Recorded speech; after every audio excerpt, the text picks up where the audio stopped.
Mosaic Law Group and a co-founder of Keep Our Republic, an educational nonprofit promoting democratic governance and the rule of law.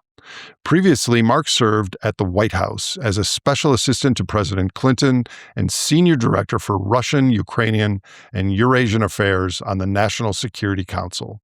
Prior to that, he served as U.S. Treasury Deputy Assistant Secretary for International Affairs, and he also later worked at the State Department and United Nations. Chuck Watson worked on the technical aspects of international relations and foreign policy for over 30 years, starting on detached duty from the U.S. Air Force to the State Department, as well as for the National Security Council in the Middle East under Robert McFarland and later Donald Rumsfeld. Later, Chuck designed foreign aid projects around the world and coordinated the use of declassified Soviet and American Cold War spy data.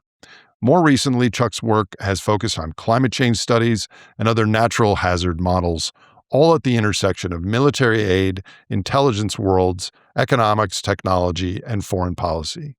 As geopolitical conflicts and relationships become increasingly fragile, like those we're seeing in Venezuela, Russia, and the Middle East, our best hope for preventing the most violent outcomes is through governance, the expiration of the New Strategic Arms Reduction Treaty, aka New START, one of the last remaining nuclear arms treaties between the USA and Russia. Since recording this episode, the current administration in the United States has openly said that the U.S. is uninterested in renewing this agreement, which would result in further erosion of the global arms control measures developed in the 20th century unless a new one. Please welcome Mark Medish and Chuck Watson. Mark Medish, Chuck Watson, welcome to the podcast. Oh, good morning, Nate. Great to be with you, Nate.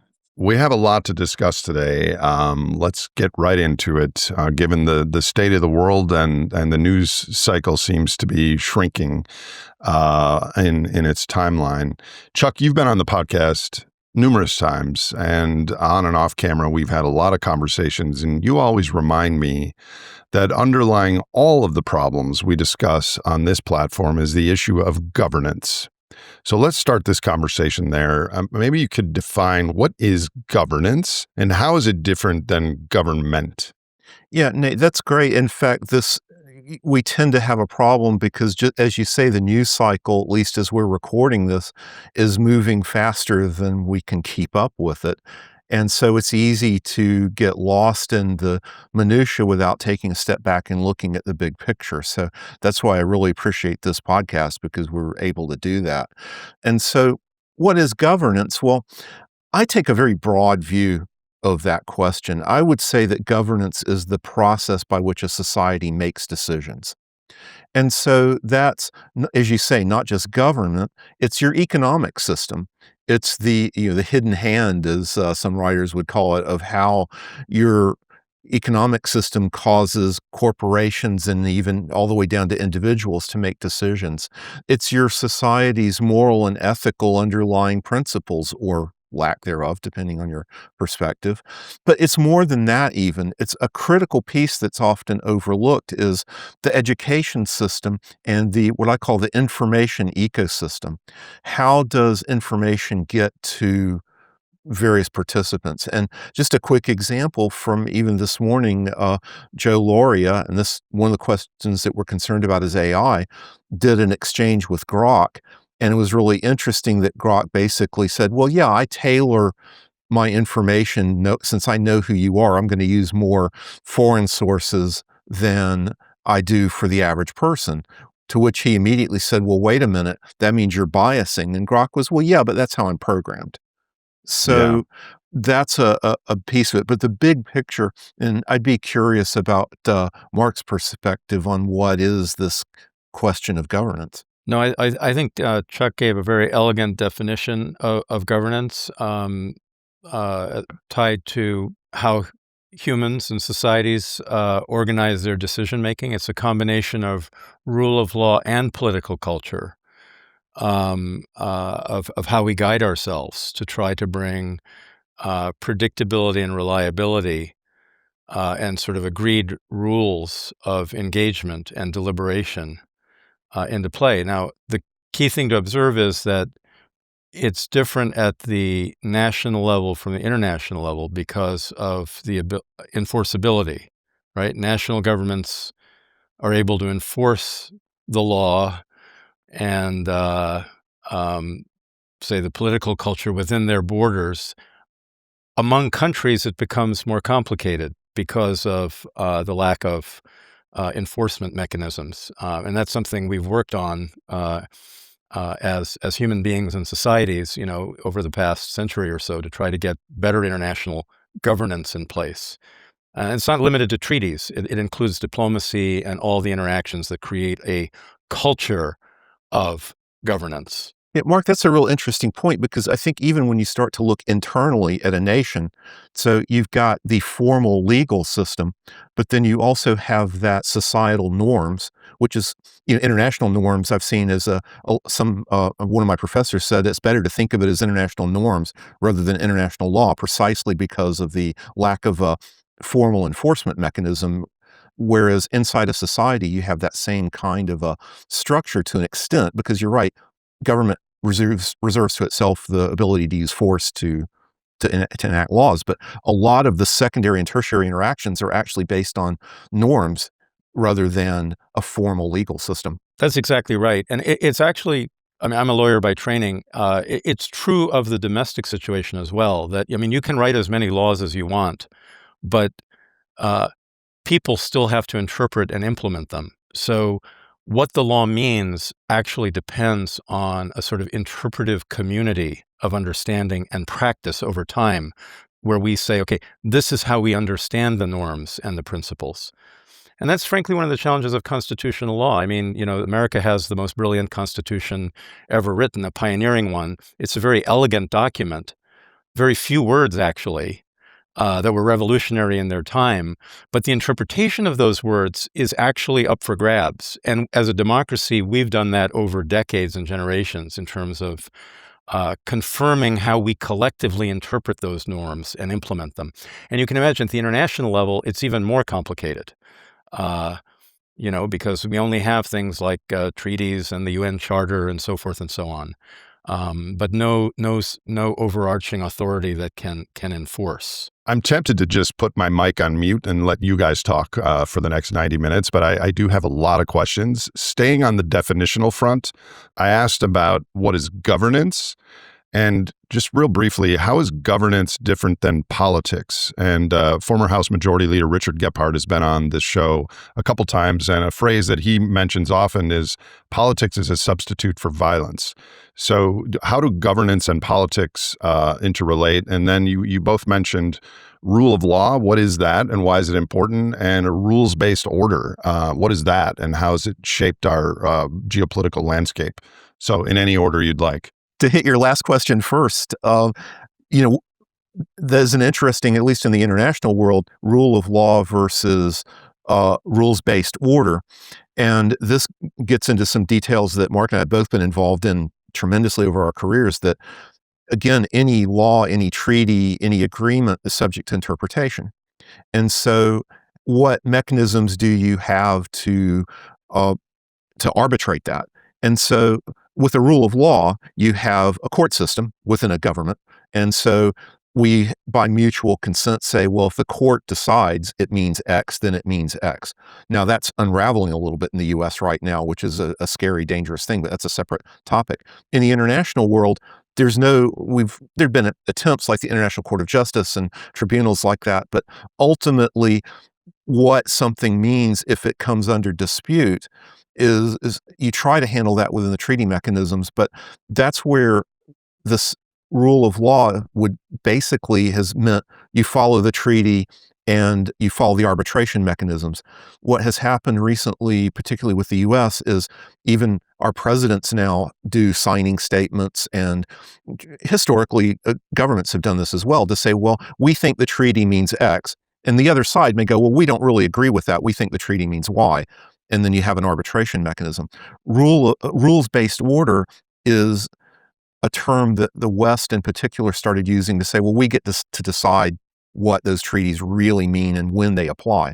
And I would say that President Trump basically here in the last 48 hours or so has put that on steroids in that New York Times interview where he basically said, well, I don't care about international law. It means what I say it means, and it applies when I think it applies. Not to get too abstract, but I think Dick Gephardt's characterization is exactly right. Politics is a substitute for violence. I mean, what's ingenious about democracy is that um, democracy actually acknowledges conflict and difference. It's the most clever mechanism ever devised for accepting that that's the human condition, that different interest groups will have different views of things, and you need to allow these opinions to play themselves out.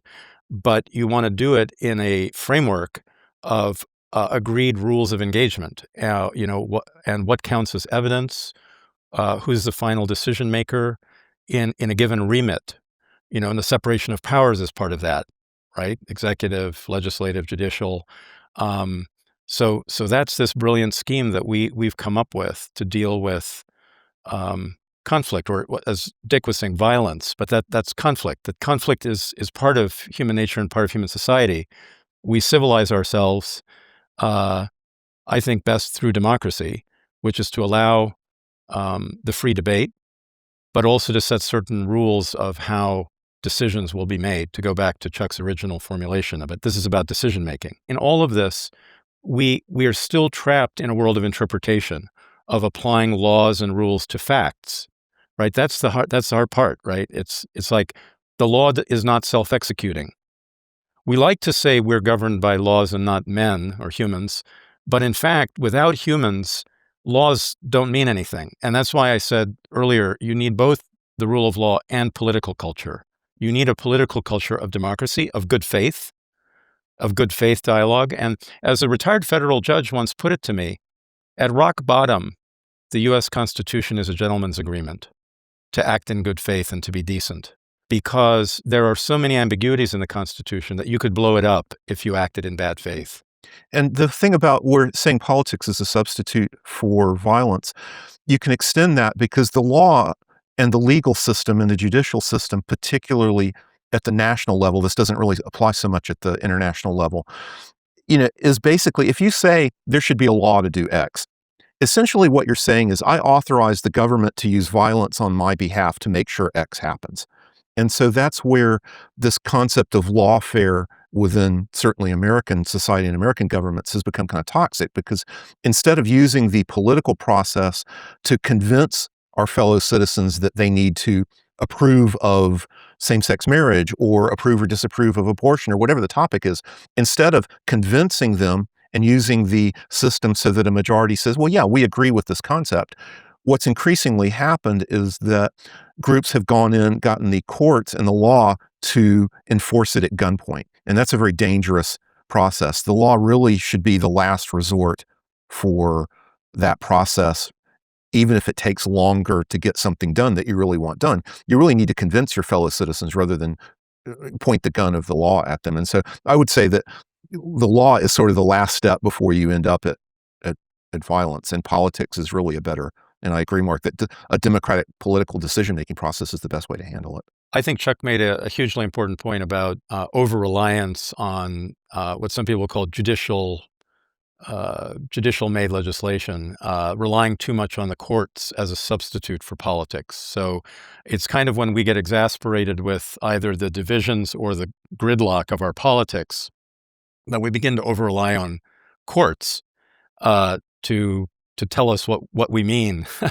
And you're always going to need some degree of that. But if you try to push all policies simply through the court system, it's a kind of an unbalanced, I think, type of constitutional republic. But there is an important point that, and this goes back to the sense of interpretive community and expectations in any society, that once certain issues have been settled for a long time, simply trying to get a court to overturn a decision and that way change the policy is fraught with risk.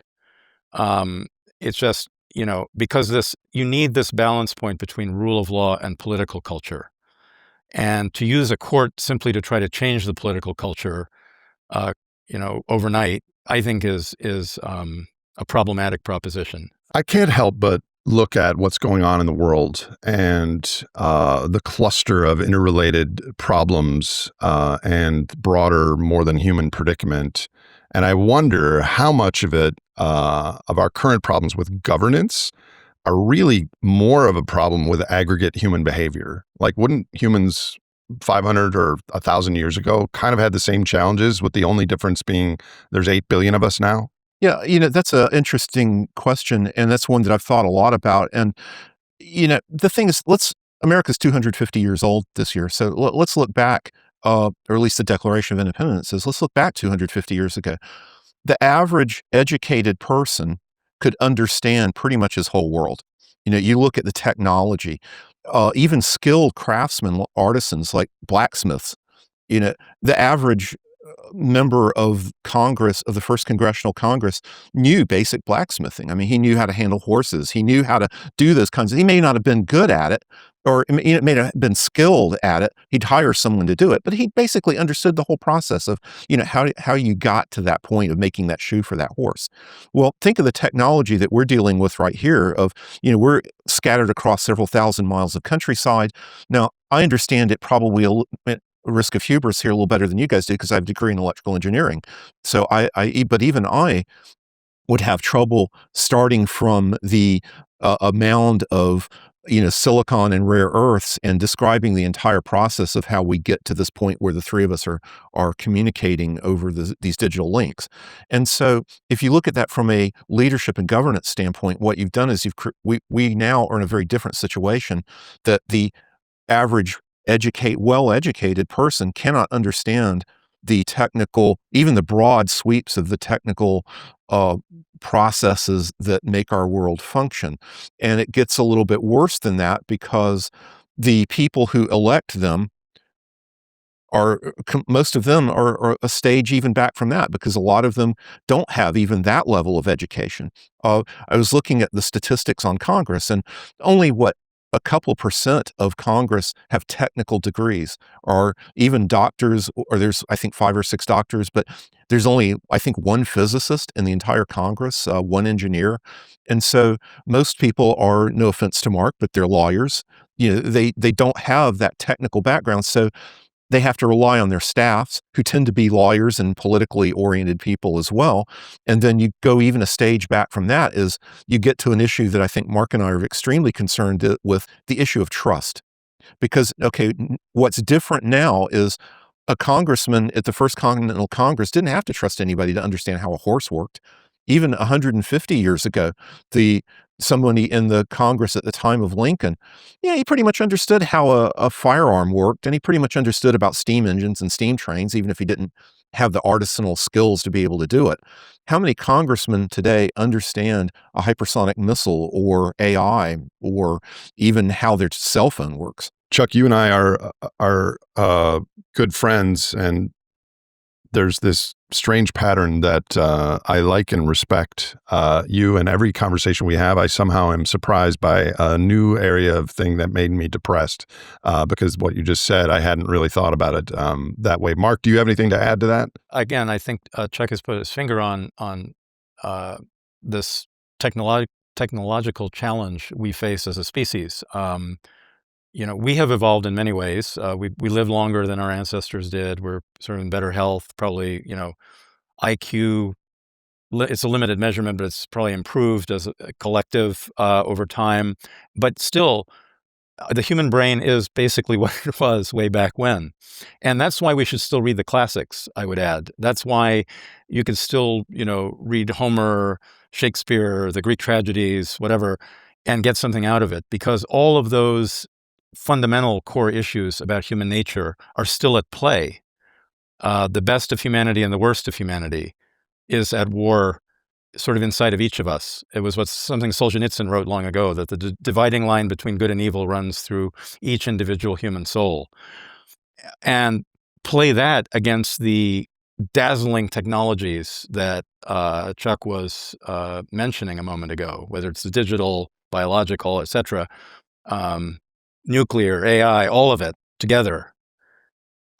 That's the challenge, that the world is so much more complicated in a technological way, and we're still the same.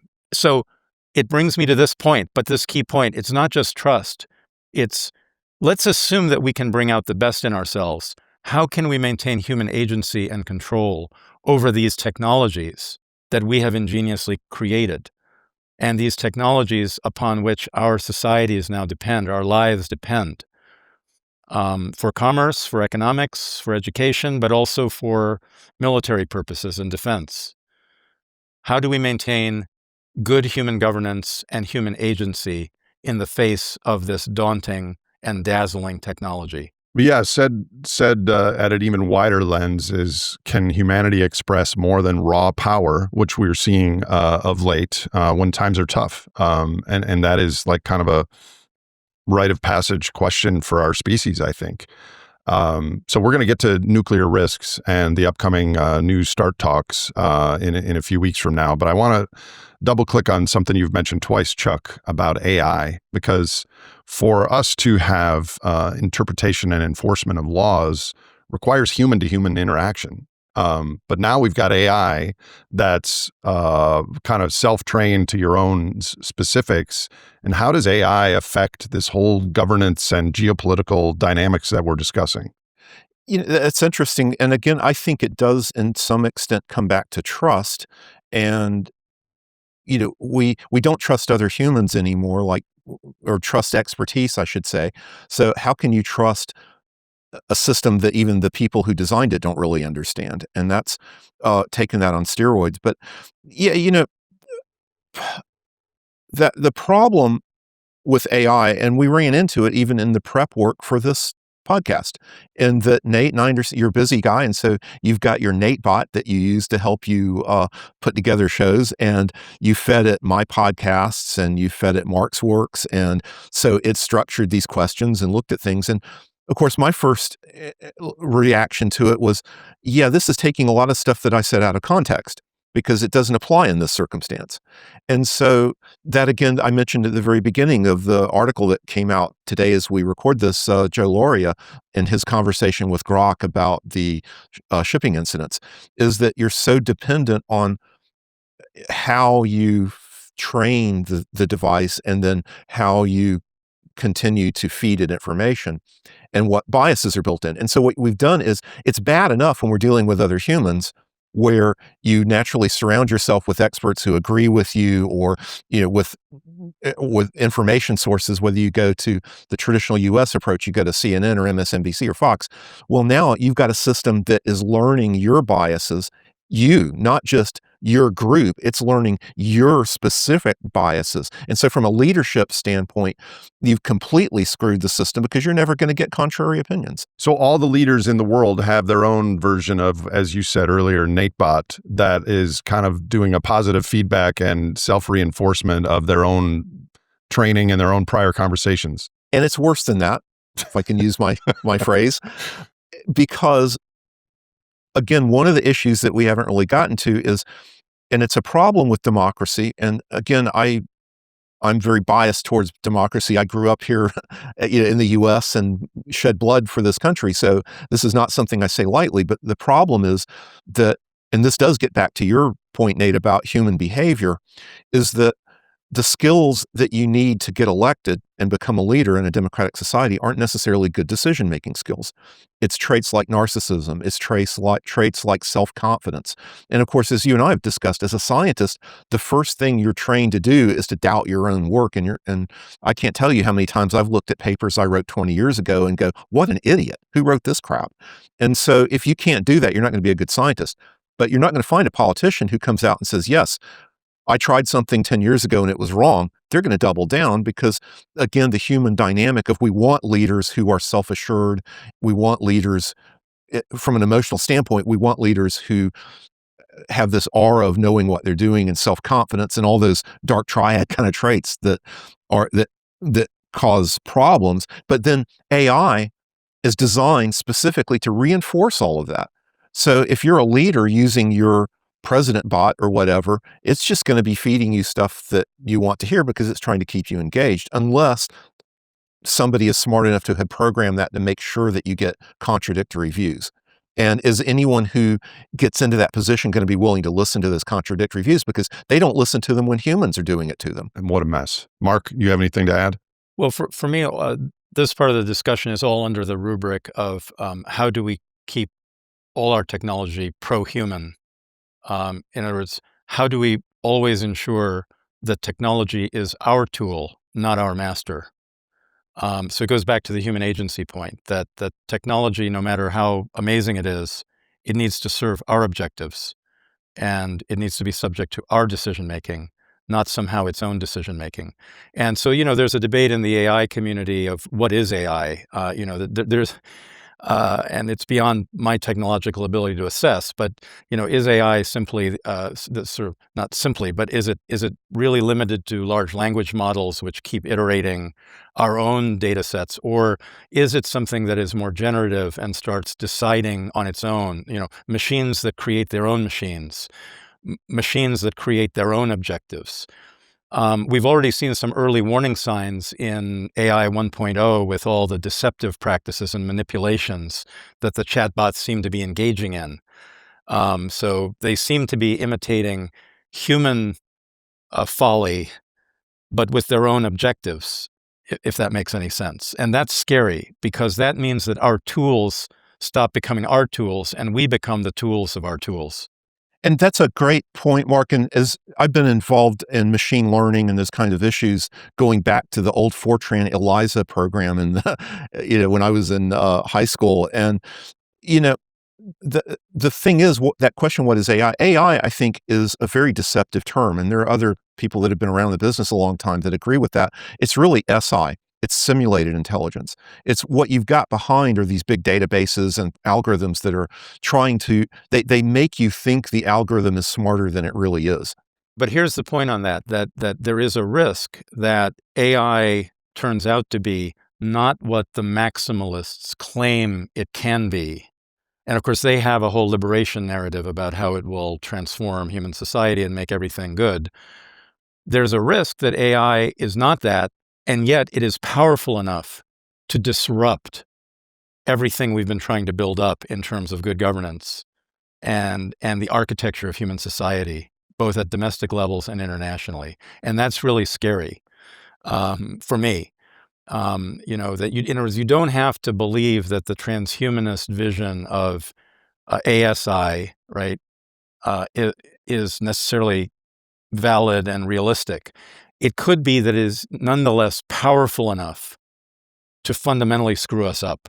And deceptive enough because we're putting our trust in it, thinking that it's smarter than it really Yes. is. Yep. You said it Right. better than I did, but yeah, that's exactly it. Is if we think it's smarter than it really is. So my challenge is in my network, you two are about the most knowledgeable on what the heck is actually going on in the world geopolitically. And each one of these questions I'm asking you could be its own 2-hour podcast, but there's stuff going on right now. And at the heart of this conversation, I want to get into, since the beginning of the decade, actually since the beginning of this week, we've witnessed multiple international conflicts break out, including several with direct U.S. involvement across various regions, most recently in Venezuela, also the taking of the Shadow Fleet vessel, the oil tankers. So just before we dive into this aspect, would it be fair to say that our current international governance structures are eroding or faltering? And what are other signals of this? Because from my lay vantage point, it doesn't look good. One way to look at the international geopolitical setting and governance setting is that we have a fundamental choice to make, and this has been clear since World War I, post World War II, the nuclear age. You can either rely on your perception of objective reality, which basically means existential deterrence. Or you can say, okay, there is existential deterrence. We think we know what you have and what you can do to us. We think you know what we can do to you, and that's going to maintain a balance. We could either rely only on that, or we can try to build more trust, right? And this goes back to our earlier discussion of governance and Chuck's point about trust, building trust. And that's what the whole history of arms control was in the nuclear age. And it didn't come easily because the first instinct was to try to get supremacy, to try to get dominance and the singular advantage, to defeat our enemy once and for all. But after time, we came to the realization that actually we may have to accept mutual assured destruction because of the technological might that the two superpowers at the time already had, the US and the Soviet Union, and instead work on arms control and risk reduction through a series of mechanisms of governance, arms control treaties, and systems put in place to try to reduce the risk of accidental confrontation and escalation.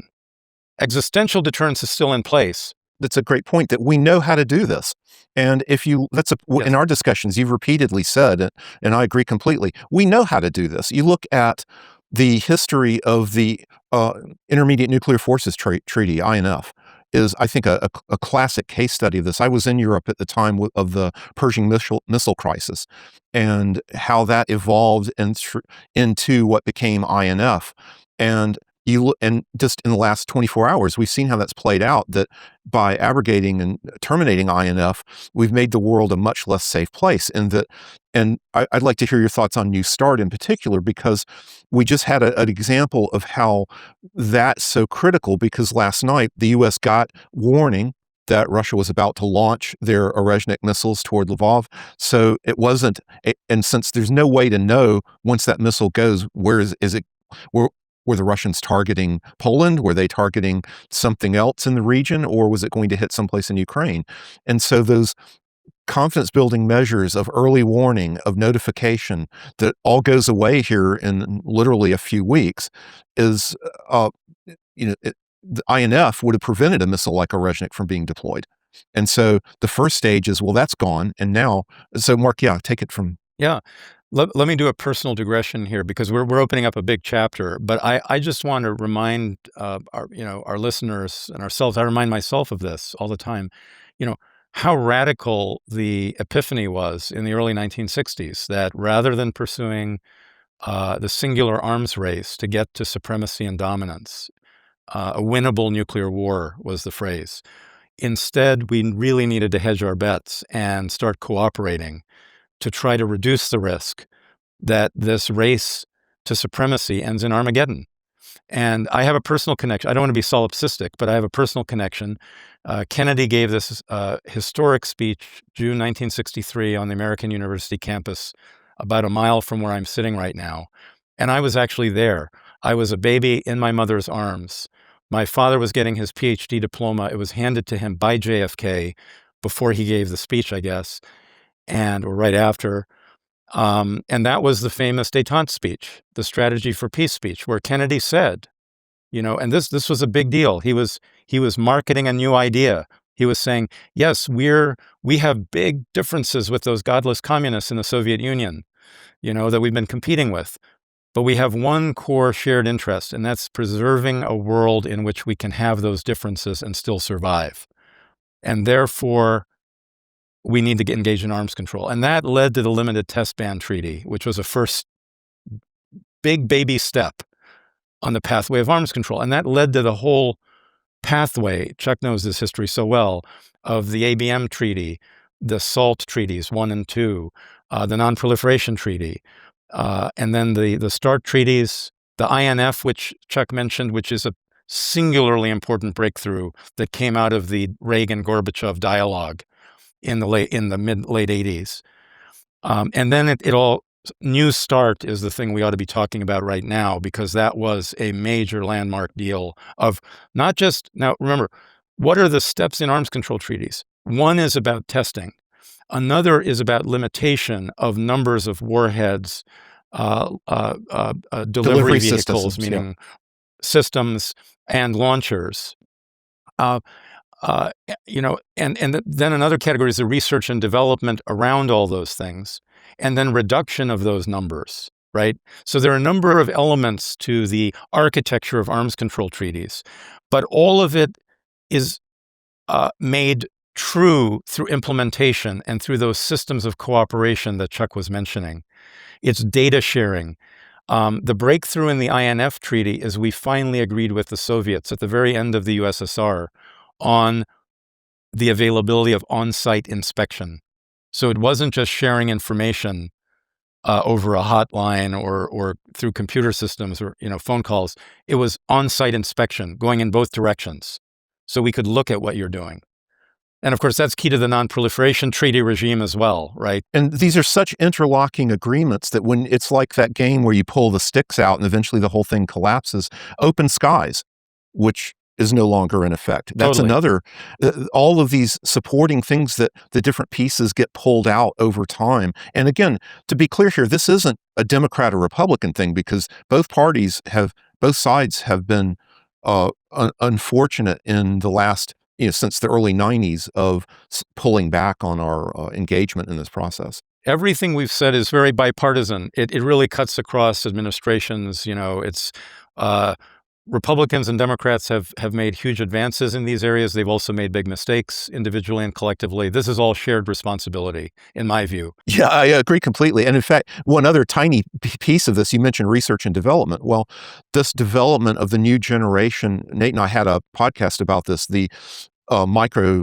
small tactical nuclear weapons like the W76-2 and the B61s they make it easier and more palatable to use a nuclear weapon, which of course triggers the whole escalation spiral, that whole nuts versus mad. And so that, again, all related to those issues. So I want to get to New START and why that is important, and that's like in a few weeks that's supposed to be. But there are a couple of more fundamental questions I want to ask first, just as a layperson.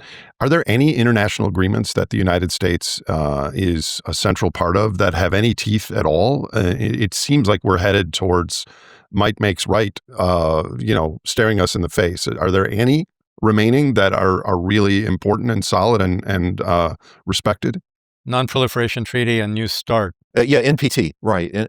Yeah, that's a good one. CBT is the Comprehensive Test Ban Treaty is still in effect. So a follow-up to that, for those who believe that the United States, or any other country for that matter, would be better off by simply going down a route of trying to achieve total dominance through might makes right, sheer physical force, can you, both of you, walk me through some of the most obvious ways that could backfire? In other words, can you explain why even the most powerful nation or nations still need this international governance and cooperation for a functioning and stable world? One key point about nuclear arms control, but this also is going to apply to biological warfare, AI, all rocketry, space-based weaponry, is the dual-use nature of things. So that we say something is defensive or offensive. That's a matter of interpretation. That's a matter of motivation. That's a matter of strategy and policy. It's not hard built into the thing. So you can't look at a missile system necessarily and know what it is. What's the purpose? Is that there as a deterrent, or is that there as an attempt to strike me first and win? Right? So there's this balance between strategic offense and strategic defense that is not self-defining. It requires engagement, diplomacy, cooperation, agreements, that idea of collective understanding of what is it you're up to? What is it I'm up to? Let's talk about this and let's reduce the risk of a misperception. Let's call it arms control, right? Yeah, and here we've got an extremely practical example of that just happened last night as we record this. You look at the Orezhnik missile, 15-minute flight time from launch to impact. The warheads that were used last night weren't even really warheads. They were what are called kinetic devices. They were basically just chunks of metal. But because they were moving at around Mach 10, they carried so much kinetic energy, they didn't need to explode. The energy of the impact was sufficient. Well, those could have just as easily carried nuclear weapons. And you don't know, maybe through intelligence, you can see whether folks are moving their warheads around. But honestly, you don't know what it is until it goes boom. And so you compare that to, say, the W76-2, which is the submarine-launched missile that we recently deployed. One of those is launched. If you're sitting there in that command center in the Ural Mountains watching that hot datum and you're seeing that missile coming at you, you don't know, does that missile have a dozen warheads on it or just one? You don't know, is it a 1 kiloton tactical device aimed at Iran, or is it a cluster of 12 300 kiloton devices going after key command centers in Russia? And so that's where, as Mark has repeatedly said, and I want to really emphasize this point, this communication and verification regimes that were in place between INF, between New START. That's so critical at risk reduction, because if you don't understand and talk to the other party, you don't know what they're up to. Open skies plays into this as well. I was just looking this morning at Western Ukraine, and even with radar data, it's hard to see when it's cloudy what's going on over there. So all of those things interplay that once you start to lose trust and lose information as a military planner, you're starting to think, I've got to assume the worst. That gets us into this, do you start to think in terms of preemptive strike? Do you start to, and of course, once you're down that road, and then we keep coming back to AI, but when you're talking about having minutes to make decisions, it's a extremely dangerous situation, particularly with that doubt factor that the AI is not going to have a doubt it's going to launch. Whereas, is Nate, we've talked about in the past, you have the guy that's sitting there sweating it out, thinking, is this a real launch or not? And rolls the dice on humanity and says, I'm going to take the chance because I don't want to end the world. And we're starting to lose that. Well, let me just complicate that picture a little bit, because this is the key point. And this is where we need now, why this isn't just the 1960s situation where you had two superpowers. Really, nuclear was the most urgent issue, biological, chemical a bit, but really it was nuclear. Today, we really have a technological quadrangle that is interrelated: nuclear, space, biological, and AI. And AI, the first three are dual use. They can be for the good, for the bad. AI is omni-use. It can cut through everything. It can become a platform. And if it's a self-deciding platform, it's an even bigger challenge, right? That it eliminates human agency, and AI starts developing its own biological weapons. AI starts to decide on nuclear positioning, nuclear use. Heaven forbid. But that's the technological quadrangle we face. But we face it with multiple powers. It's the U.S., Russia, China, and a number of smaller great powers who have varying degrees of nuclear, biological, and AI capacity. We can name them. It's not a big number, but so that's the complexity of the current situation that we need to try to get under control through governance, and not just relying on existential deterrence. And again, it's worse than that. We had an example last year. You look at how hypersonic weapons are influencing that. The U.S. came very close to losing an aircraft carrier off of Yemen last year to Yemen. And so as these weapons proliferate, and as the technology, these different technologies proliferate down lower and lower in the food chain, where even quasi-governmental and independence groups, or however you want to classify them, terrorists, whatever, the situation is toxic. I, as at least you, Chuck, deeply know this. I care about the biosphere and climate change and biodiversity and the other species and all that with respect to human ecological overshoot. But none of that matters if this doesn't go right. And I keep feeling that in my gut, that this is the central issue that we need to solve as humans at this 11th hour. So, Mark, on February 5th, the U.S. and Russia are going to need to decide whether to extend the new Strategic Arms Reduction Treaty, also called New START, S-T-A-R-T. You've been paying close attention to this situation. We've mentioned it a few times. Maybe just briefly explain to us what this treaty is, why it's so important, and what you hope might happen in February. New START, which was, I guess, signed around 2010, 2011. So 15 years ago, put in place. It was an Obama-Putin were the ones who finally signed it. But of course, it was the culmination of work that had gone on for years before that. New START has several really distinguishing features. It was a very substantial reduction in numbers of agreed warheads, delivery vehicles, and launchers, right? It is 1,550, I think, was the warhead limitation on both sides. This is coming way down from both the U.S. and Soviet Union, Russia having tens of thousands of major nuclear warheads. So really huge numerical reduction, but also very strong data sharing protocols So a development of what Chuck was referring to earlier, the whole on-site inspection verification aspect. Remember? Trust but verify. So we're always trying to pioneer better verification schemes that, help us have more assurance that the other side is complying, okay? So New START has those protocols. The treaty on its own terms expires on, February 5th of this year. So we have a window. Interestingly, it was President Putin back in September of last year who said that Russia would be willing to extend by a year or at least a year implementation of New START. So not a formal extension of the treaty or new negotiation, but just by commitment, we will extend the implementation. And President Trump so far has signaled an interest in that, but we have not formally stated that we're willing to do so. So there's an opportunity window here, I believe, for Washington and Moscow to indicate formally an intent to continue compliance with New START, which I think does provide some greater risk reduction in this very perilous nuclear environment, right? Where we're clearly in the middle of a new Cold War and we're trying to avoid a new World War.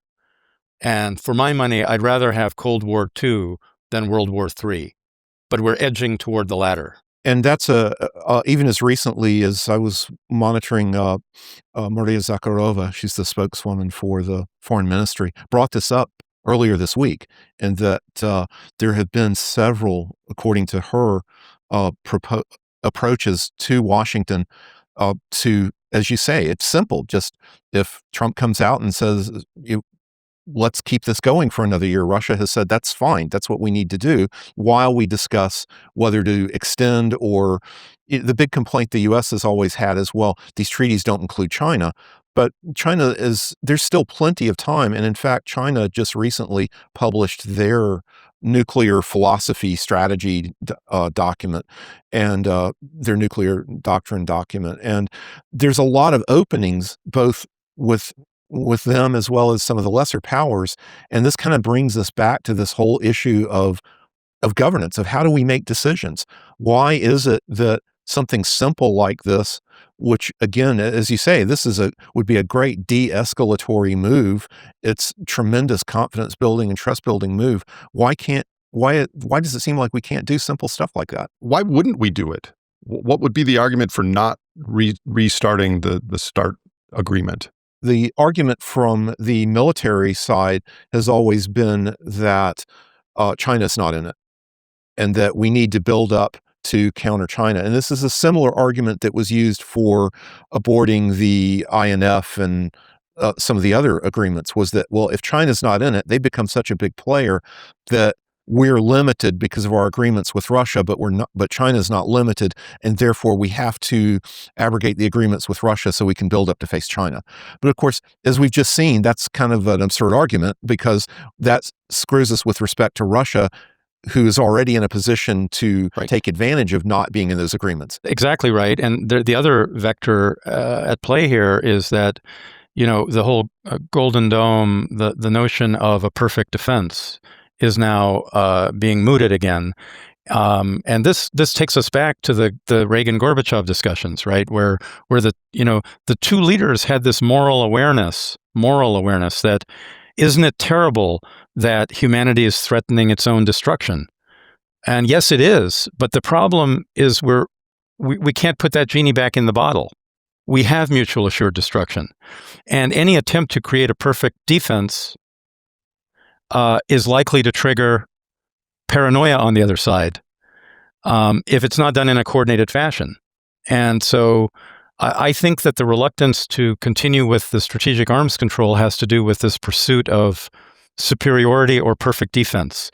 Superiority in AI and perfect defense in terms of missile defense, which would have to be space-based. Yeah, and Golden Dome's already obsolete, because you look at weapon systems like Poseidon, or you look at that are not missile ICBM based. You look at the Poseidon is the nuclear torpedo that Russia has developed. They can launch them. It can sit out there and cruise around under the oceans for potentially months before it finally strikes. Nuclear cruise missiles that they've been in development. And again, this comes back to this whole question of how is it that we, from a governance standpoint, our decision-making process, why are our leaders making these flawed decisions? Is it just we were lucky that we had Reagan and Gorbachev in place in the 80s? Why is it the current generation? And we have to look at that too to say, well, if Russia's making reasonable proposals, why isn't the US or Europe reciprocating? And Mark, I'd be curious if you agree with that Russia has made some reasonable proposals that we've not responded to. I agree with it, and I think that Chuck and I are both old students of the Soviet period, the Cold War, the rivalry. There's a lot of mirror imaging that goes on, and the two sides are not monolithic, right? There are debates going on, we know, in our policy circles, and there are debates going on in their policy circles. If you can call it hawks and doves, or there are any number of labels you can come up with. But even during the Reagan-Gorbachev period, the point was they were getting advice from some of their folks saying, no, don't negotiate with the Soviets, don't negotiate with Washington. Let's develop our own systems. Let's not trust. And so that's been a battle. That's not gone away. Look, that's the lesson of the Oppenheimer movie. I mean, I was amazed that a Hollywood movie that's like almost 3 hours long could gross $1 billion, right? And it's about this history of the nuclear arms race, where Oppenheimer, ultimately one of the developers of the atomic weapons and hydrogen bomb, ultimately stood for the proposition that we must not go for nuclear supremacy. We must instead step back and go for arms control. His rival, Edward Teller, led a group of physicists and military experts who were going for the opposite. They were going for supremacy. And we have that debate going on today in and around the Pentagon, also in Moscow. That's really where the debate is centered, and it needs to be won politically through leadership. And that's where we get to those. You mentioned us being old Cold Warrior relics here, and things like game theory, which is something I've talked about with Nate before, and how it seems to me like some of those old tools are kind of breaking down precisely because you look at these factions don't really share that common fear of war in general or fear of nuclear war. And you look at that's something that still exists on the Russian side because, again, Putin grew up in then Leningrad and he saw the results of World War II and the impact on his family. And we forget the poverty and stress of the Great Patriotic War, as they call it, persisted well into the 60s, even I would say 70s. Whereas here in the U.S., our veterans came back. We weren't affected directly by the war, yet those veterans, guys like Eisenhower, Kennedy, they had seen war. They knew what it did. And now we've reached a whole generation where, our last few wars have been so clean, quote unquote, and I can assure you, having been in them, they were not. I mean, I was in Iraq, I was in Afghanistan, I was in Lebanon, and have the scars to prove it. But the percentage of population, and in particular the leaders, don't fear war and don't fear nuclear war. And so from a game theory standpoint, that's dangerous because how do you model that? Mark, you were, I believe, involved in organizing the summits between Putin and the United States some 20 some years ago. How do things rhyme today with that, and how are things substantially different? Yeah, 25 years ago, I was senior director on the National Security Council when Putin became president, and so we organized the first few summit-level meetings between the U.S. president at the time, Bill Clinton, and Putin. They were hugely interesting meetings. I mean, I would say that one of my takeaways is, well, one, the importance of symmetry, the importance of leader-to-leader level meetings. And this, by the way, is somewhere where I applaud President Trump for his willingness to meet with other leaders, right? And this attitude that at one point took over Washington, that somehow we're rewarding other leaders that we disagree with by meeting with them, I think is absurd. Because the only people on our side who can have these meetings are the Secretary of State, the National Security Advisor, the President.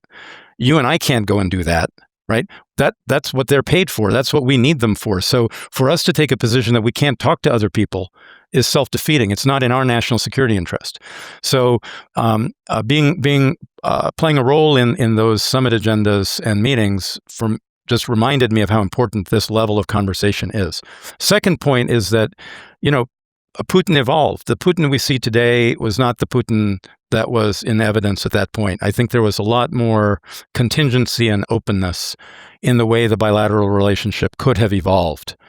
And I think it's evolved in a very negative and dangerous way for both sides, and both sides bear a degree of responsibility for how it has deteriorated.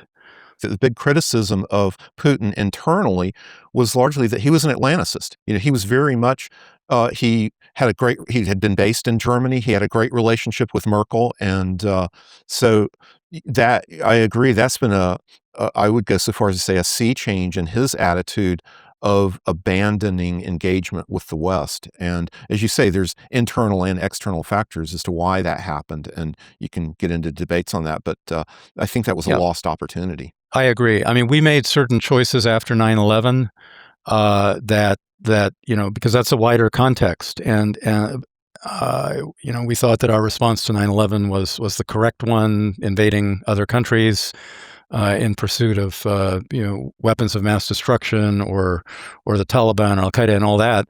Well, Russia and China watched that, right? We made unilateral decisions to do these invasions. Those were wars of choice, not necessity, as folks say.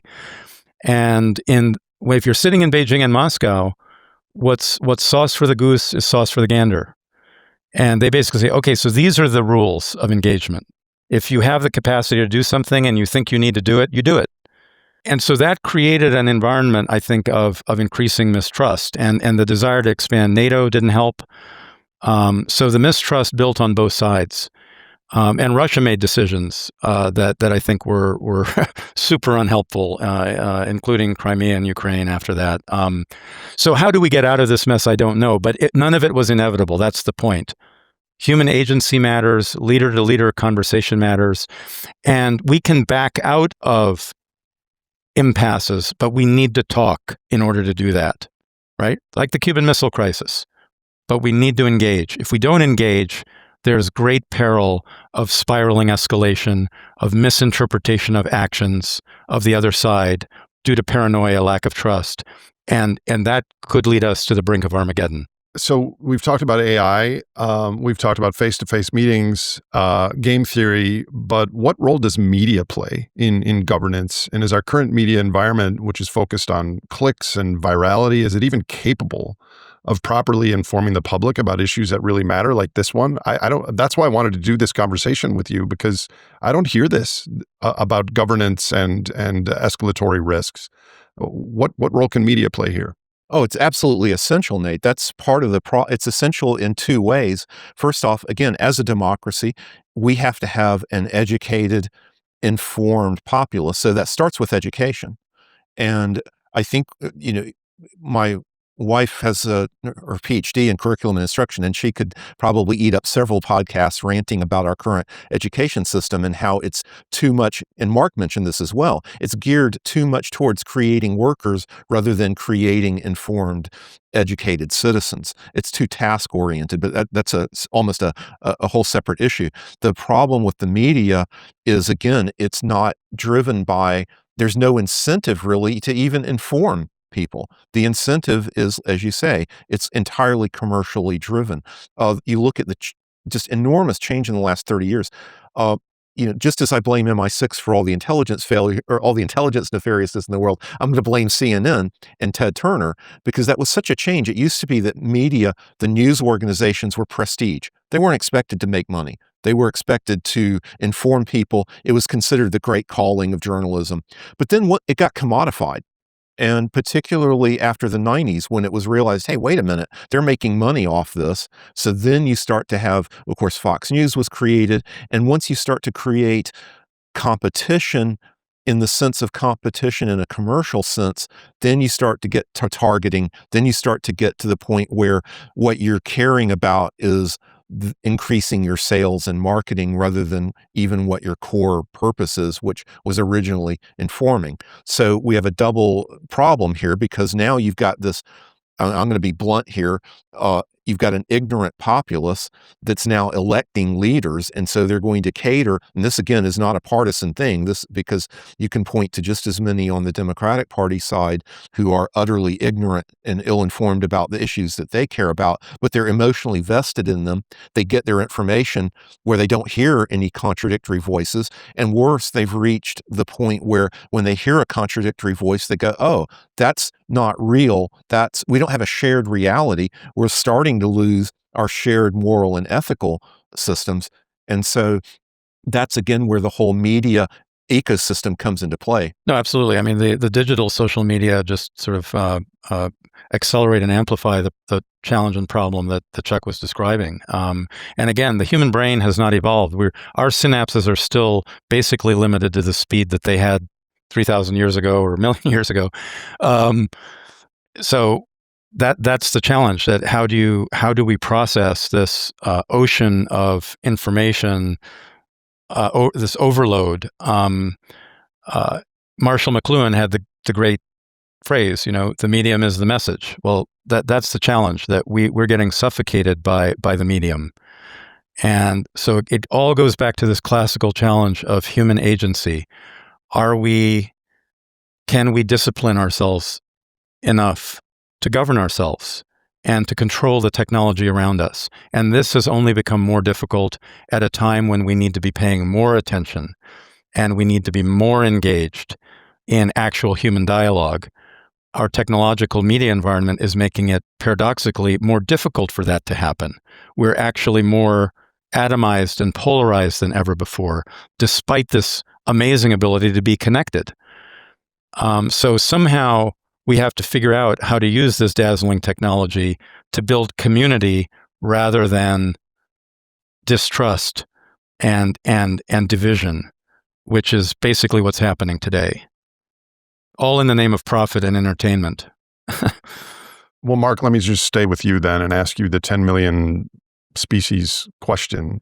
Do you personally think, and then I'll get to Chuck as well, that humanity has the ability to overcome the issues that you guys have discussed today when it comes to governing such a complex, technologically advanced society? And then what concrete policies, regulations, or structures might each of you suggest or put in place? Well, look, I'll be brief. I mean, I'm an optimist by nature, and I have children, and I want to believe in the forward pathway of humanity. So yes, I believe that humans can rise to this challenge. My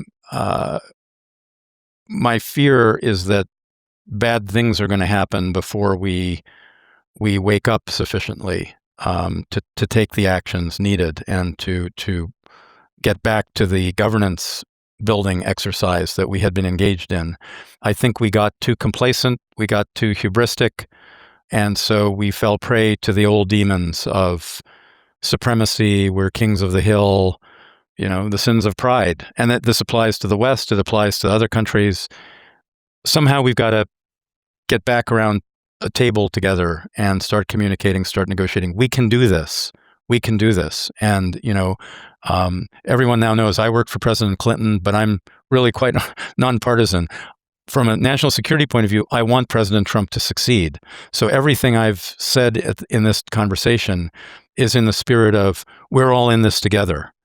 And we can disagree on other policies, but this we absolutely need to address together as a nation and as a common humanity. The biosecurity challenges and the governance challenges that confront this little blue planet that we're all living on and trying to survive on together. I'm an optimist, but I'm worried.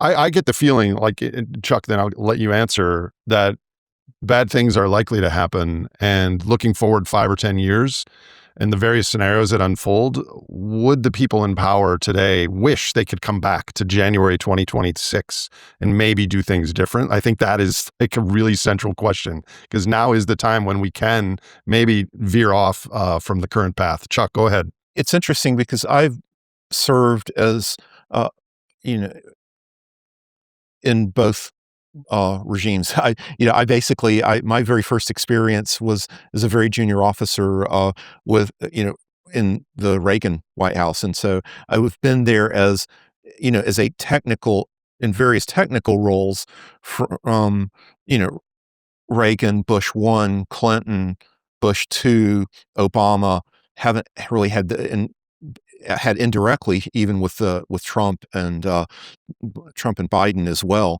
And so I can safely say that I found all of them to be problematic on some level. But to answer your question, and also some very good, you can look at them and say, there's things about that you've done that's absolutely good and right, and there's things you've done that are not so good and right. So I think that, and I think Mark would agree with this, that you can see good and bad in both, and we get too hung up on the political tribes in this country. But it's mostly about where you place your priorities. But you asked I think, Nate, a really key question, and I'm going to split it. Can we get out of this? And I think that the answer is humanity. Of course we can. You know, as human beings, you listen to us sitting around here discussing this with our wildly different backgrounds and experiences. If you go out on the streets, I'm sure we all do. We have friends that are, that have the red hat and the MAGA thing, and we have friends that have the rainbow T-shirts and the whole bit. And one-on-one, we operate perfectly fine. And that's ideally what our political system would encourage, that direct engagement that Mark keeps talking about, talking to each other. The problem is, so I think that as humanity, of course we can meet these challenges. Can our leaders meet these challenges? And there my answer is no, they can't. And the reason is, as I talked about earlier, the kind of people who can rise to positions of authority in this country are inherently unable, because of their personalities and the skills they need to reach that point, unable to solve these problems. And so how do we fix it? And we've discussed this a number of times, is that we've really got to figure out how to incorporate contrarian views. We have to make it so that we value differences. And I don't mean that in the outward physical kind of way, the superficial way that people tend to talk about diversity. That kind of diversity is trivial compared to the diversity of ideas and concepts. As you know, I've been involved quite a bit with the climate change and climate research, and I've talked to groups across the spectrum. And my point is that I don't care if you want me to design a system that is completely in keeping with Marx Das Kapital, I can do that. If you want me to design a system that's completely in keeping with, Adam Smith and the Rise of Nations, fine, Wealth of Nations, we can do it that way. The trick is to be able to come up with these consensus systems that keep humanity at the forefront, and that are common, as Mark mentioned with the first arms treaties, that common humanity is what's going to save us, and getting leaders who are focused on that common humanity. And that's where the challenge lies. I have a closing question, but Mark, do you want to reply to what Chuck just said? No, I think he just put it so well. We can do this. Humanity can do this, but we've got fundamental choices to make. Arms race or the human race. Someone in the 1960s said, our problem is that we have guided missiles but misguided men. I don't know if it was Bob Dylan or someone, but it was a good phrase. We have to work on ourselves, on the leadership, on leaders, on public opinion, but we can do this. We have it in our collective experience. We have it in our common sense. We have it in our hearts to do better, the better angels of our nature. Let's work toward that domestically, also internationally. This is a big world. We're not going to be able to reform Russia, China, these other countries. We need to live together, and we need to talk to them. And the biggest danger these days, we have less people-to-people communication with Russia today than we had at the height of the Cold War. That's super dangerous.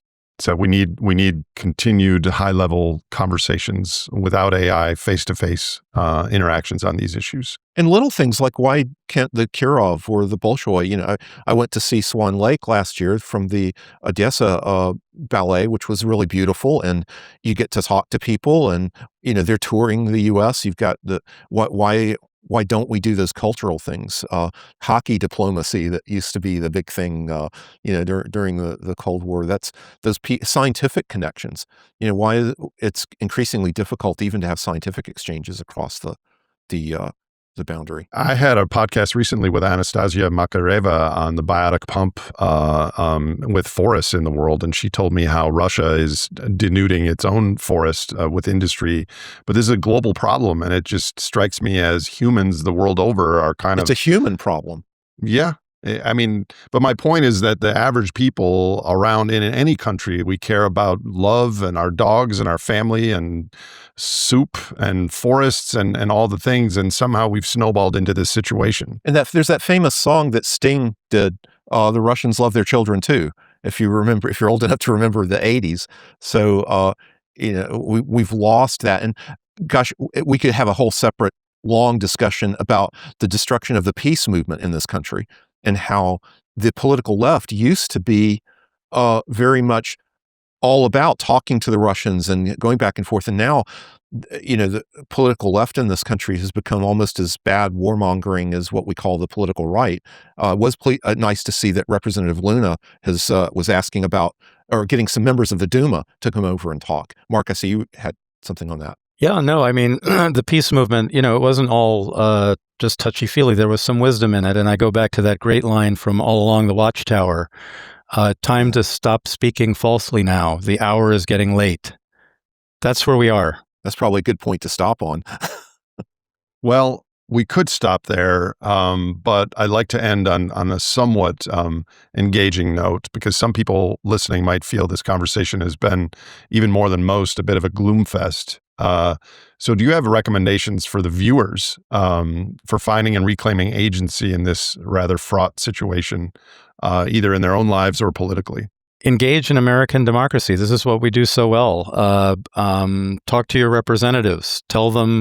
Write to them. Tell them you're concerned about the issues. If you are concerned, tell them you're concerned about the issues we've been discussing about, arms control. Write to your congressmen and senators about the New START agreement. Write to the White House. Engage in town hall meetings locally where you can. Basic democratic agitation. The de Tocquevillian level of democracy. We have to believe in that. It's not perfect, but it's the best we have. Let's practice it. Yeah, we're going into primary season now. And so really we've got such a bifurcated system now, particularly with redistricting and all of those issues that are going on to create safe districts. The primaries are where you're going to get the I don't like the term moderates, but that's how you're going to get a reasonable person into Congress. And so the problem is primaries tend to be dominated by the activists. And so now is the time to intervene in the process. If you've got 3 or 4 people running in the Democratic, for instance, I'm in a district that's absolute solid red. Whoever wins the Republican primary is going to be the next congressman from the Georgia 1st Congressional District. So that's one of the things I plan on doing, is talking to some of the candidates and trying to figure out who is most reasonable. And as individual, we need to recognize that we are electing representatives, and more importantly, that these people need to be reasonable and willing to change their minds. We're not electing people to go to Washington to hold the line against the evil Democratic or evil Republican hordes. We're electing people to govern this country, to make decisions, make our life, not necessarily make our lives better. Everybody, again, as you know, I'm a contrarian, and also I just don't want to make things worse. How to make things. What we should do in politics is that follow some version of the Hippocratic Oath, where we're just going to try to not make things worse. And I think we'd avoid a lot of problems that way. But again, getting involved in the primaries, this is the season to do it. So, gentlemen, thank you for your lifetime work on behalf of our democracy and the world. I suspect we could have had a 2-hour conversation on multiple aspects of this, and maybe we'll do that again, given that governance and politics and all these decisions are going to be front and center this year. And maybe I'll have you both back and take a deep dive on another topic in the future.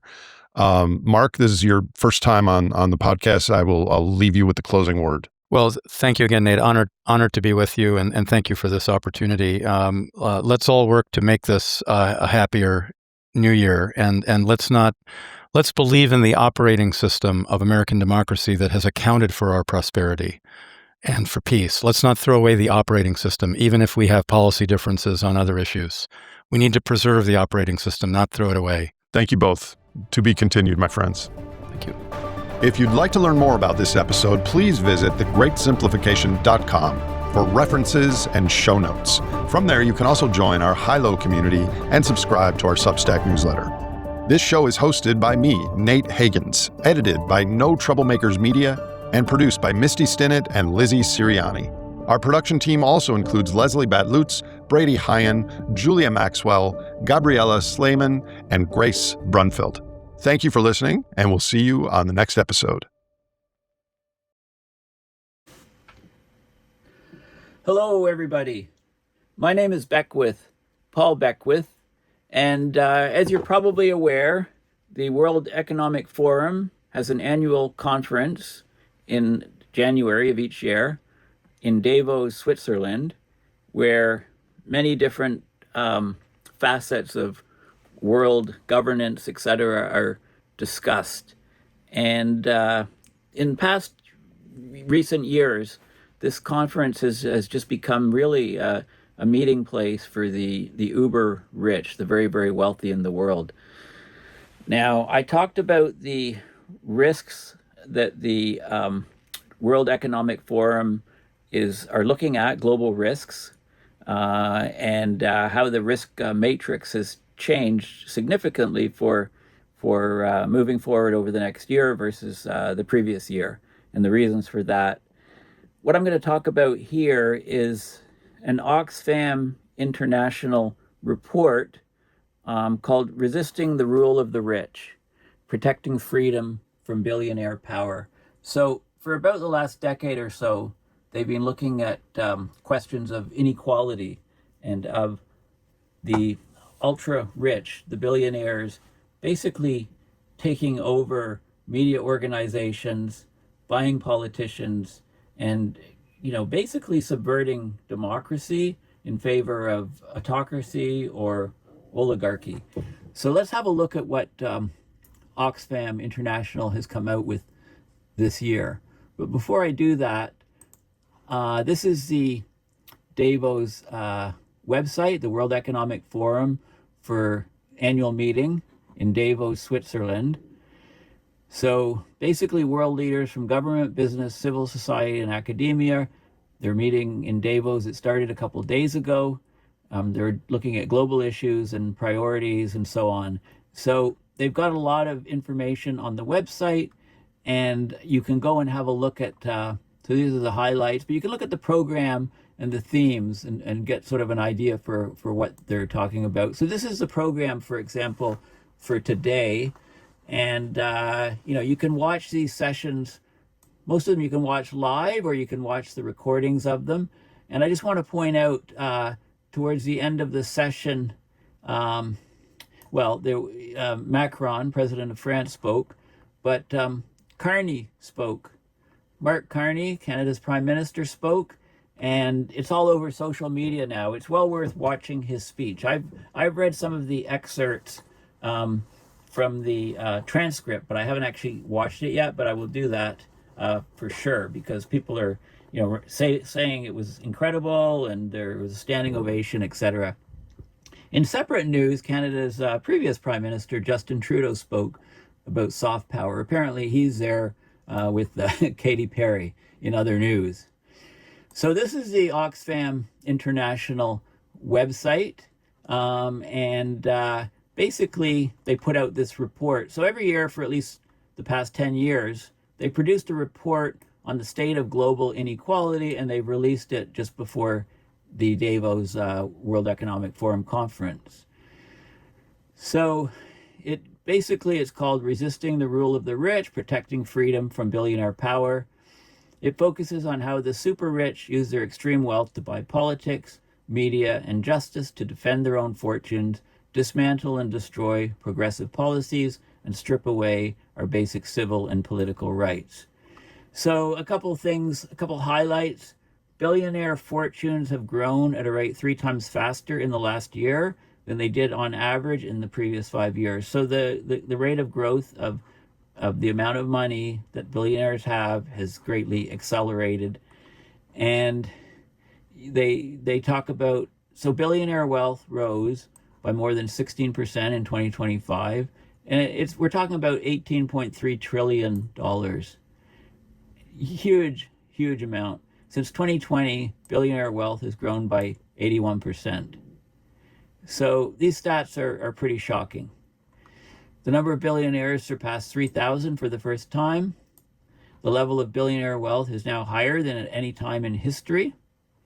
In October 2025, Elon Musk, the world's richest man, became the first person to have wealth over $500 billion. I think he's approaching 900 billion dollars. So he's probably going to be the first trillionaire. While 1 in 4 people, 25% of the globe, face hunger. And I like what they say here. It's one thing for a billionaire to buy an enormous yacht or many luxury homes around the world, and this excessive consumption can rightly be criticized in a deeply unequal world where the majority have very little. A world that can also not afford the carbon that comes with the excessive consumption. But many others reject this criticism, describing it as the politics of envy. Okay, so that's debatable. Yet far fewer people would disagree that when a billionaire uses their wealth to buy a politician, to influence a government, to own a newspaper or a social media platform, or to outlawyer any opposition to ensure them impunity from justice, then these actions are inimical to progress and fairness. Such power gives billionaires a grasp over all our futures, undermining political freedom and eroding the rights of the many. A U.S. Supreme Court justice over 100 years ago said, "We must make our choice. Either we can have extreme wealth in the hands of the few, or we can have democracy. We cannot have both." Okay, so the report you can just download. It's open source. So you can click on the links and you can download the English full report and have a look at it. And this is what the report is here. So let's just talk about some of the key things in this report. Okay, and there is a lot of connection to climate change, obviously. Okay, so we'll just go through and pick out some of the things that stand out. Okay, and it does talk about U.S. aid, which was just killed. United States Agency for International Development. And there's, people are dying around the world because of the loss of this money from U.S. aid. So there's a lot of heartlessness in the policy that billionaires are doing today. So we've got the Secretary General of Amnesty International giving a forward saying we're not approaching a crucial tipping point. We're actually presently in it, basically. So Amnesty International has warned about authoritarianism growing across and within countries, and the evidence from last year shows how this process is accelerating very fast.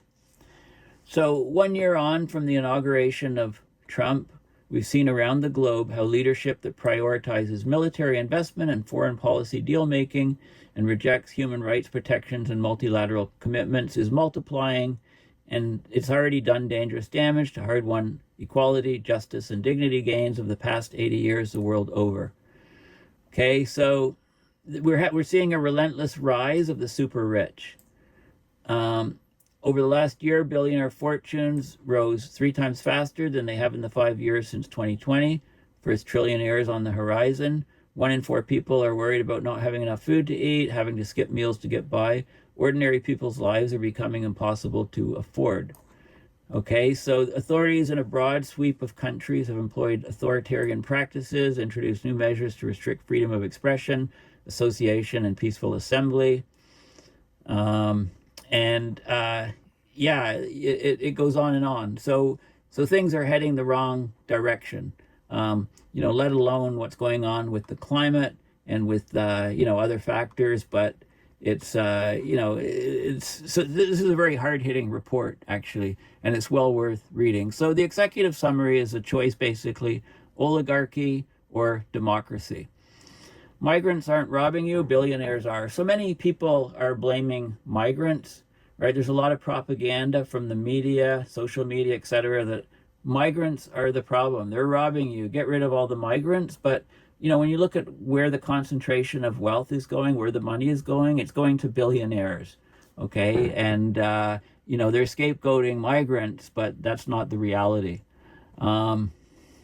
Okay, so this goes into some of the factors. Here's some of the. This is billionaires' wealth from 1987 through to November 2025 in U.S. billions of dollars, and you can see this the typical exponential rise upward of billionaires' wealth.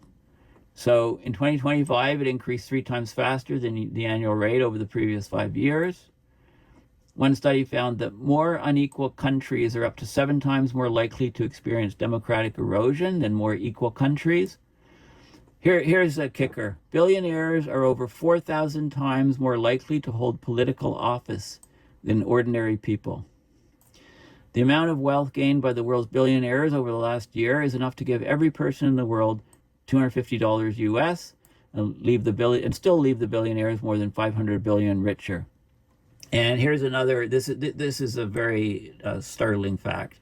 The world's 12 richest billionaires have more wealth than the poorest half of humanity, or more than 4 billion people. Okay, so this shows you how large the inequality is. And, there's extreme wealth accumulation is accelerating. I guess the question is, how much is too much?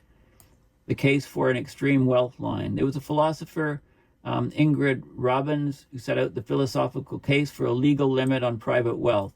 She proposed something called limitarianism, argued that beyond a certain point, private wealth becomes morally unjustifiable and politically dangerous.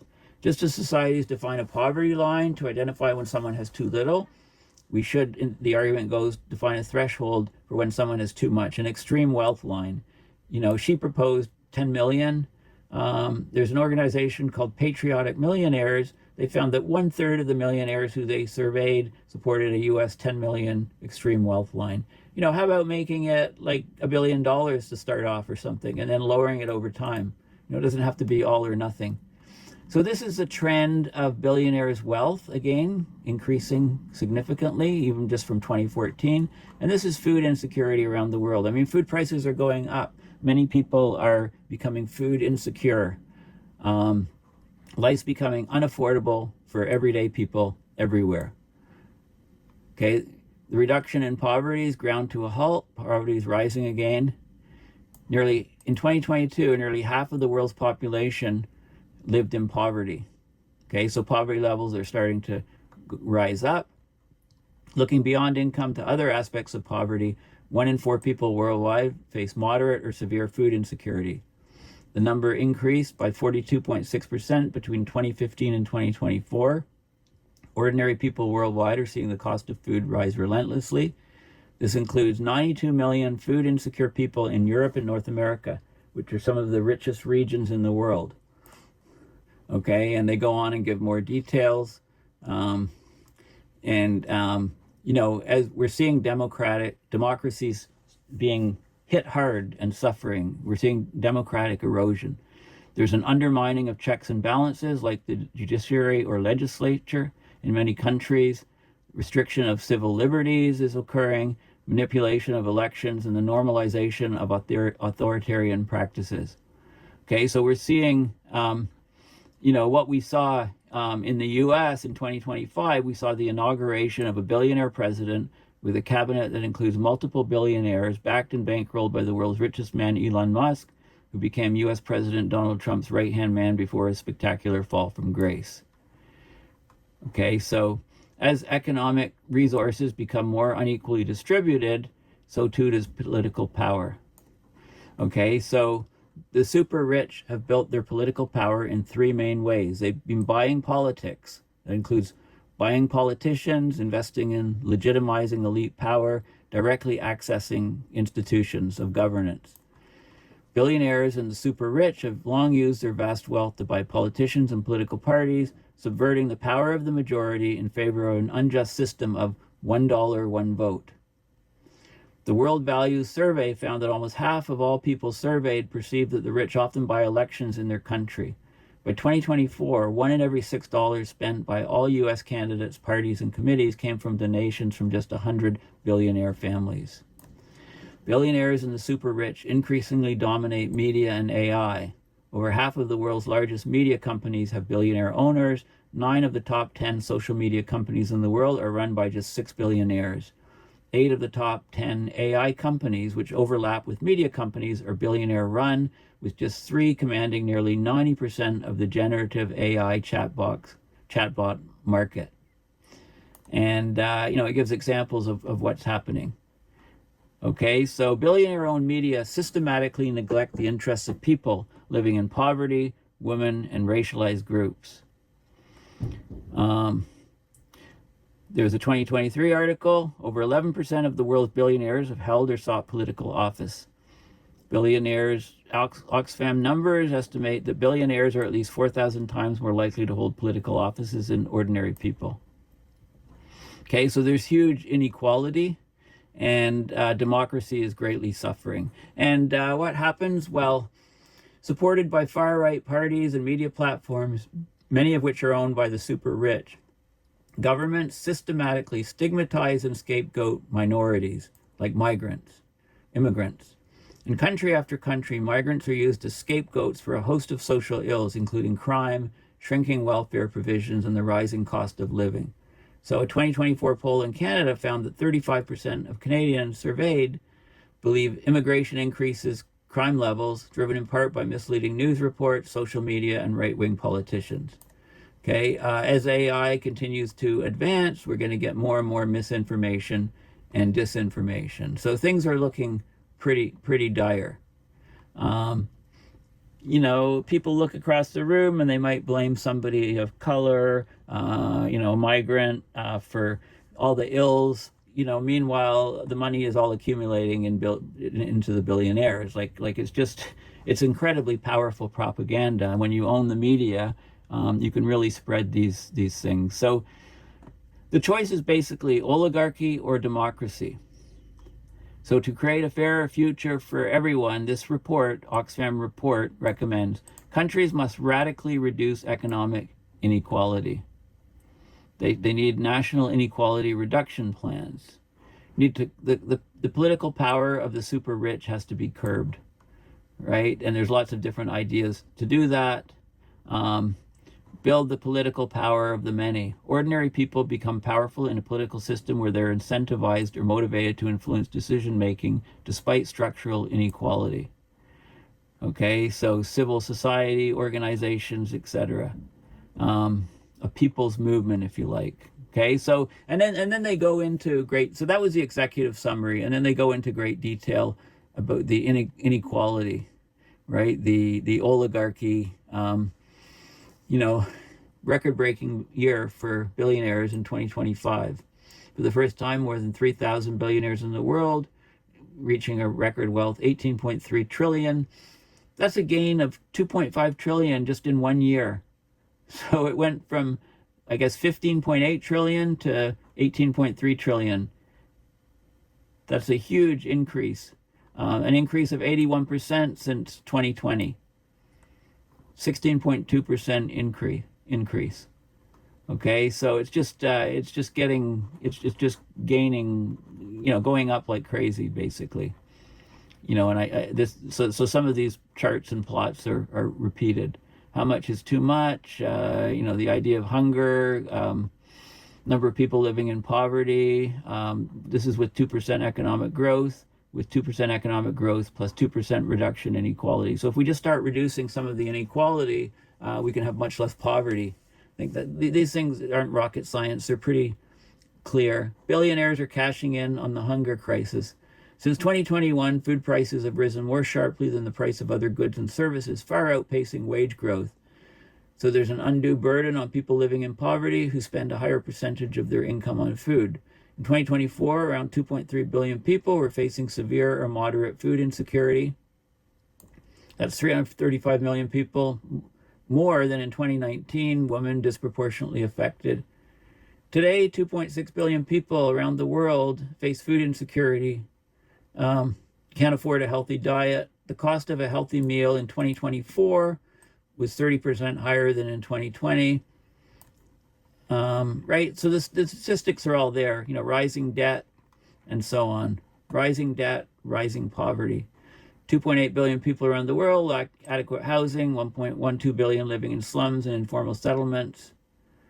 In low-income countries, about a third of school-age children and young people are out of school. Across lower middle-income countries, children in the least wealthy 20% are 4 or 5 times more likely to be out of school than those in the richest 20%. Okay, so it just, like the stats are there, it just goes on and on about health progress, healthcare, where the profits are going to, and how inequality is. You can look at something called the Gini coefficient to look at wealth, poverty, inequality, right? So there's it's just going the wrong way. And of course, this is the inauguration of the new U.S. president back in January with some of the social media billionaires there. All there, rah rah rah, new president. I mean, money's taken over the country, and you can see where that's leading us to right now. Okay, these are some of the jets that are at Davos at the World Economic Forum. And, every day people across the world spend 11.8 billion hours, over 1 million years combined, consuming content on social media platforms founded by billionaires. There you go. And it talks about, the misinformation and disinformation and the threats from AI and the elite ownership and control of the media. Like this is chock full of information. It does talk about the capture of things like COPs by billionaires and super wealthy people and the fossil fuel companies, etc. Okay, so it just I think you get the message, right? Political inequality at the bottom, and it does recommend some things that it thinks that we should do to start turning this around. Okay, so heavily referenced, lots of stuff in there. It mentions the climate conferences. So, it's not a matter of convincing the public that climate change is really serious and needs to be dealt with.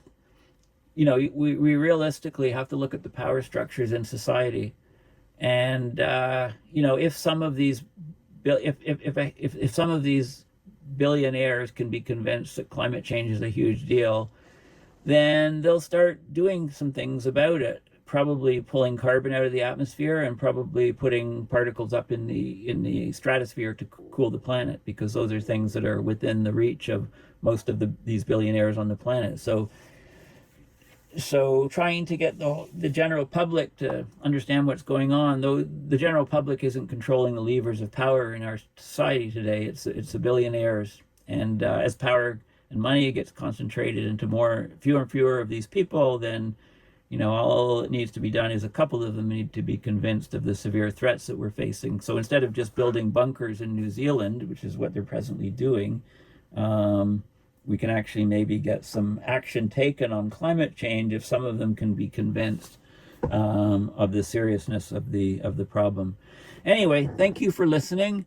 If there's any billionaires or others watching this video, please consider going to my website and kicking some spare change to my PayPal to support my research and videos. I've also got this GoFundMe site as well. And, please follow me on social media and share my videos far and wide. Thanks for listening, and bye for now. Lately, I've been trying to put my finger on this particular brand of unease that seems to be sitting on everyone's chest these days. And it's a strange weight, to say the least. There's this low-frequency hum that you hear in the walls of an old house. It's the kind that you eventually stop hearing. Until one night, you realize it's actually been vibrating your teeth for the past 3 hours. And maybe you see this in the grocery store. People standing in the cereal aisle, staring at a wall of brightly colored cardboard with this 1,000-yard stare. like they've forgotten why humans need to eat in the first place. Now, everything still functions. The Wi-Fi connects, the mail arrives, the bills are due, as usual. But the realness of the whole thing is peeling. So it's kind of like being in a room where the wallpaper is bubbling because of the humidity. And you're the only one who notices that the house is sweating. So I get the impression that we're all waiting for some cinematic world-ending event. You know, the whole purging fire, zombies, grand finale that's going to let us finally stop having to check our notifications. But I don't believe that we're getting a climax. I think Terence McKenna was correct. Toward the end of his life, he didn't predict an apocalypse. He just said things were going to keep getting weirder and weirder until the narrative finally snapped. And maybe you've seen this interview where he talked about this.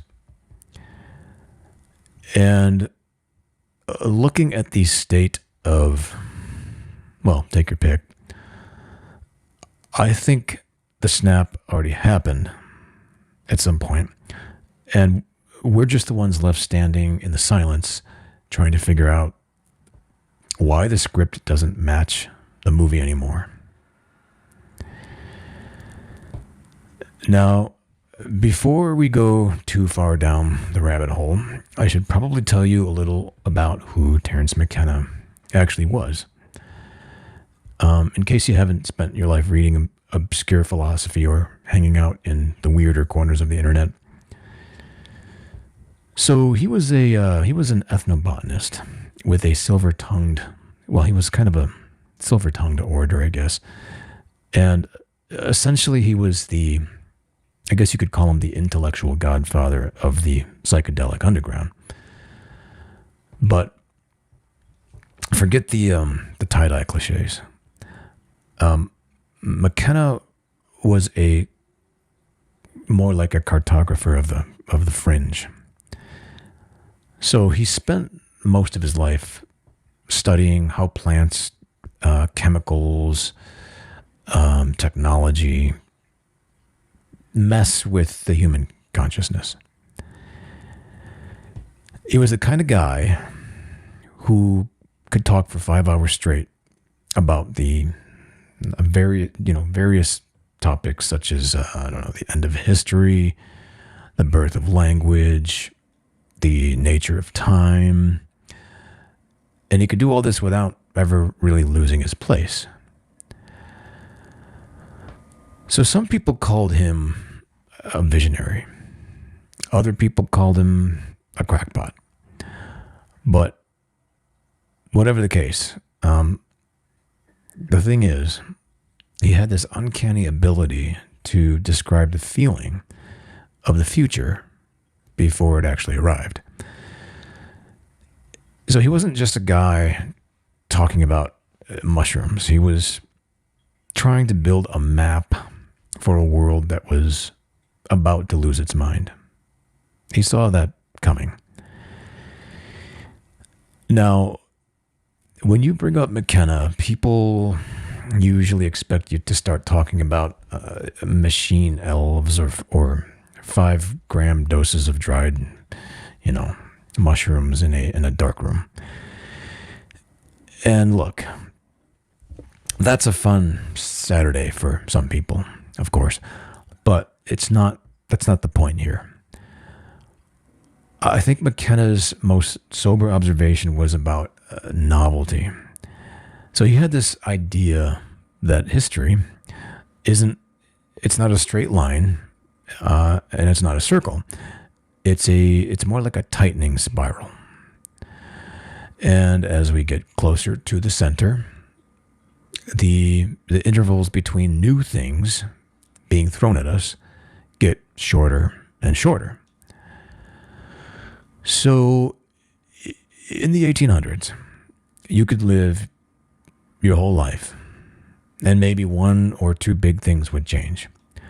Maybe they'd invent the steam engine or a better way to treat gout. And you had time to process it. Your soul had time to catch up to your body. But now we're metabolizing 3 once in a century events every Tuesday before lunch. So when McKenna talked about weirdness, he wasn't talking about magic. He was talking about the failure of our cultural immune system. We've reached this point where the sheer volume of information and the speed of technological shifts are moving way faster than the human hardware can handle. And the weirdness is what happens when a biological creature evolved to hunt gazelles and sit around a fire tries to exist inside a 24-hour global digital consciousness. So it's the friction.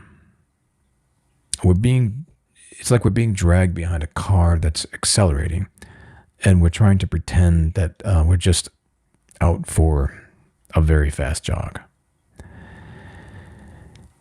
And it's not that the world is becoming more chaotic necessarily. It's that it's becoming more unrecognizable. And we're losing the ability to tell ourselves a story that makes sense. We're living in a script that's being rewritten in real time by an algorithm that doesn't care if we're following the plot. And that's where the disorientation starts to settle into your bones. All right, so this is the part where that actually gets under your skin. So we were raised to think that if the world ended, the lights would just go out. But the lights are actually getting brighter than ever. It's the meaning that's kind of starting to flicker. So our institutions are still there. You know, the big stone buildings, the titles, the rituals and whatnot. But fewer and fewer people actually believe in them. They're becoming these hollowed out props on a movie set. And we just keep going through the motions because we don't have a backup plan. But the soul has left the building. Language is the first thing to go here. I mean, have you noticed how words don't seem to mean anything anymore? Everything is unprecedented, for example. Every minor inconvenience is toxic. Every headline is historic. When everything's historic, nothing is. So we're shouting into the void using words that have been bleached of their color. McKenna talked about this, how culture eventually reaches a point where it's no longer to explain itself to itself. We've arrived at the vibes era of human history. Truth isn't something you find through logic or evidence. It's just a frequency that you tune into based on who you hate. And we've traded interior lives for these algorithmic identities now. And we're all just performing personhood for a crowd that's too busy performing their own version to even notice ours anyway. Nobody would disagree at this point that we're surrounded by more information than any humans in history. And yet we know less about what's actually going on than a medieval peasant who thought the moon was made of cheese. I mean, at least the peasant had a coherent story. We just have a feed, a never-ending, high-speed scroll of contextless content that tells us the world is ending and then shows us a recipe for 15-minute pasta, then shows us a war, and then an ad for hair loss pills. This is a psychological meat grinder. It's not chaos. Chaos would be honest. This is more akin to a simulation that's just run out of memory. So it's starting to recycle the same 3 plot points over and over again, just getting slightly more distorted each time. So there's a reason that you're tired. And unfortunately, it's not the kind that a nap can fix, though I definitely would recommend naps. This is a deep existential fatigue that comes from trying to basically metabolize the impossible. We weren't designed for any of this. Our brains are essentially slightly upgraded hardware from like 50,000 years ago. We're built to care about what 30 or so people in a small tribe think of us and whether those berries over there are going to kill us. We aren't wired to carry the weight of 8 billion people's tragedies in our pockets. So this weirdness that McKenna talked about acts as a constant ambient stressor, which is something like living in a house with a carbon monoxide leak. You don't feel the poison immediately. You gradually lose your ability to think clearly, and you start dissociating, and you start doom scrolling, and it's not because you want information. It's because the repetitive motion of your thumb is the only thing that feels like it has a beginning, middle, and an end. Though it is starting to feel like there is no end. So now we've become a society of people trying to brand our way out of a collapse. Everyone is more or less some kind of micro celebrity in their own little tragedy. And we're so desperate for a sense of control that we retreat into these hyper niche subcultures or extreme ideologies just because they offer a script, even if it's a batshit crazy one. Anything is better than the truth, which is that the ship is moving very fast and nobody's in the wheelhouse. There's ultimately nobody in charge. And the stress isn't that things are bad. It's things have been bad before, obviously. The stress is that things are just nonsensical. So this is the part where McKenna really separates himself from the usual prepper crowd. Most people are actually obsessed with the apocalypse, even if it's in secret. They kind of love the idea of it. Why?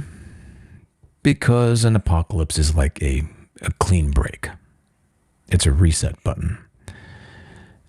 And there's this certain comfort in the idea of everything burning down, because at least then you know that the taxes are canceled and you don't have to worry about any of the other bullshit that's dragging you down into existential anxiety.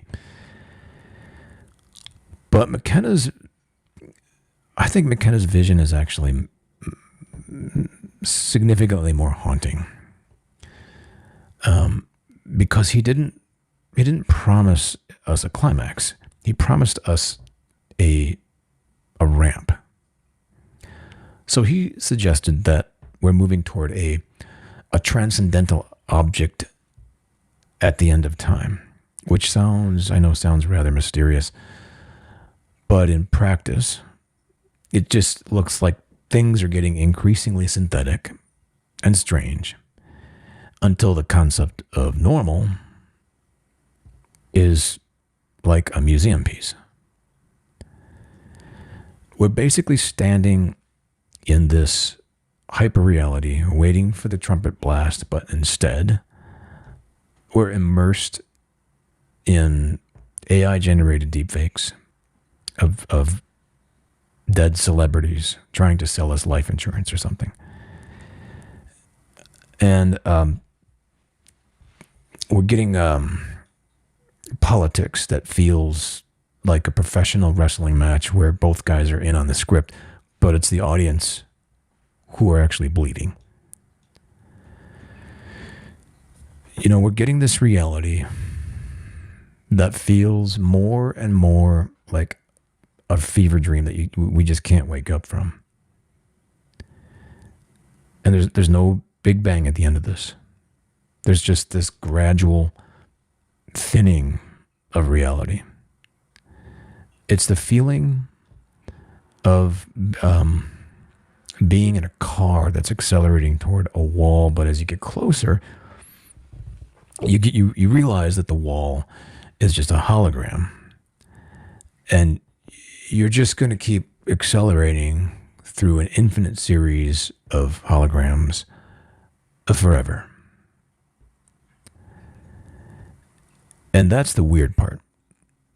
It's the realization that the old world, the one where things made sense and people had jobs they kept for 40 years and words that had, words had definitions, that isn't coming back. And the new world isn't, it's not. Lately, I've been trying to put my finger on this particular brand of unease that seems to be sitting on everyone's chest these days. And it's a strange weight to